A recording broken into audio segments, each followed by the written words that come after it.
나에게는 어렸을 적부터 친하게 지냈던 친구 한 명이 있었다.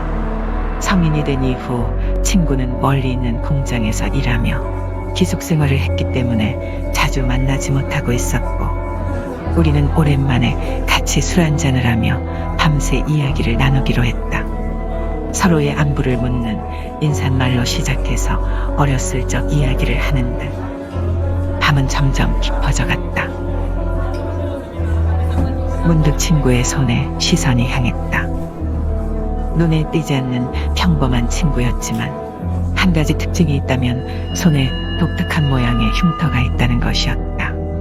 손을 빙 누르고 있는 고리 같은 흉터는 피부병 같아 보이기도 했지만 공장에서 다친 것은 아니었다.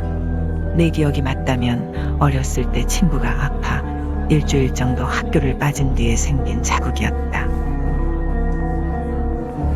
그러고 보니 이 흉터에 대해서 제대로 물어본 적이 없었네. 나는 문득 그런 생각을 하며 흉터에 대해 물었다. 친구는 이제 신경 쓰지 않는 듯 흉터에 관한 신기한 이야기를 들려주었다.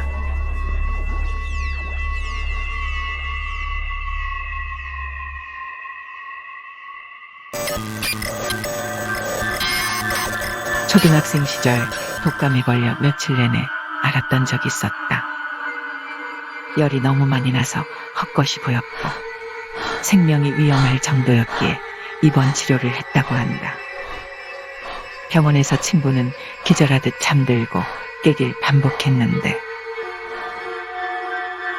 환상인지 현실인지 구분할 수 없는 묘한 꿈을 꿨다고 한다.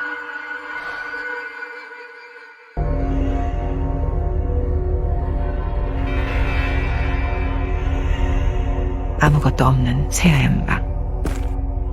그곳에는 출입문도 창문도 없었다.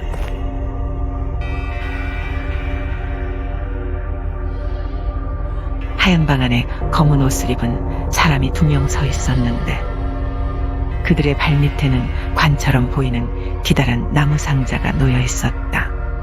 생기 없는 피부에 무표정으로 상자 안을 가만히 바라보고 있는 정체불명의 사람들에게 친구는 누구냐고 물었지만 목과 긴 형마냥 꼼짝도 하지 않았다.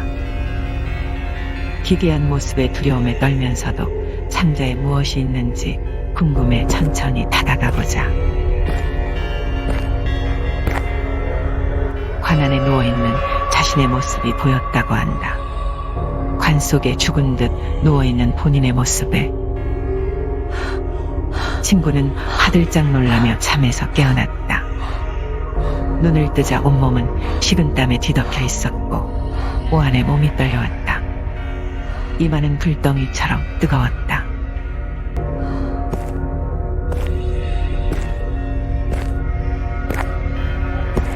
다시 기절하듯 잠에 들자 또다시 그 하얀 방이었다.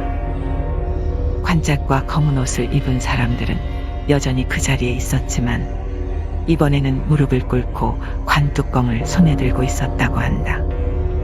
그들은 친구의 모습이 보이지 않는 듯 신경도 쓰지 않은 채 이상한 말을 중얼거리며 서서히 뚜껑을 내리고 있었다. 친구는 은연중에 그 관뚜껑이 절대로 닫히면 안 된다는 생각이 들었다고 한다. 이대로 뚜껑이 닫히면 죽을지도 모른다는 공포감 같은 것이 느껴졌는데 아마 관 속에 누워있는 것이 자기 자신이었기에 그랬던 것 같았다. 그들을 막기 위해 옷자락을 뒤로 잡아당겼지만 커다란 기둥을 당기는 것처럼 꼼짝도 하지 않았고 관뚜껑은 점점 아래로 내려왔다. 안 되겠다 싶었는지 친구는 내려오는 뚜껑을 잡고 필사적으로 버텼다고 한다. 하지만 아랑곳하지 않고 엄청난 무게로 누르는 듯한 힘에 뚜껑은 서서히 내려오고 있었다. 이윽고 퉁 소리를 내며 관뚜껑은 그대로 자신의 손을 짓눌렀다.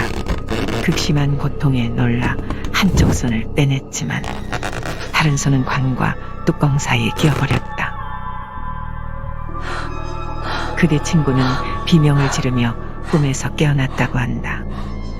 그런 이상한 꿈을 꾼 뒤 어제까지만 해도 펄펄 끓던 열기도 오한도 사라지고 거짓말같이 몸이 멀쩡해졌다고 한다. 다만 한쪽 손이 욱신거렸는데 이상한 형태의 흉터가 남아있었다.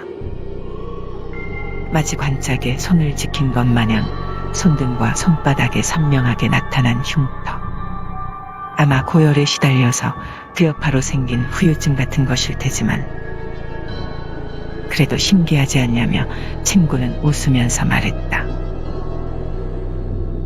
아직까지도 믿기지 않지만 그로부터 몇 달 뒤 친구는 세상을 떠나게 되었다.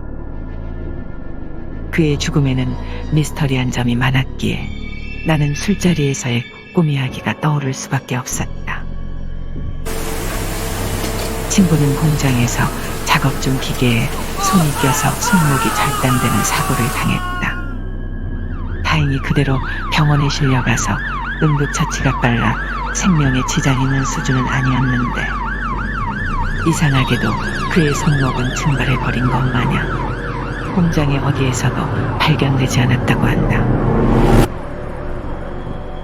그는 입원한 지 하루도 채 되지 않아 침상에서 사망했는데 어떠한 이상도 없이 질식사했다는 결과가 나왔다고 한다. 더욱 놀라운 점은 장례가 끝난 뒤 땅에 관을 묻었을 때였다. 친구의 어머니가 마지막으로 아들의 얼굴을 보고 싶다며 관뚜껑을 열었는데 그렇게 찾아도 보이지 않던 손목이 그곳에 있었다고 한다. 평생을 따라다니던 흉터는 어디에도 보이지 않는 깨끗한 모습으로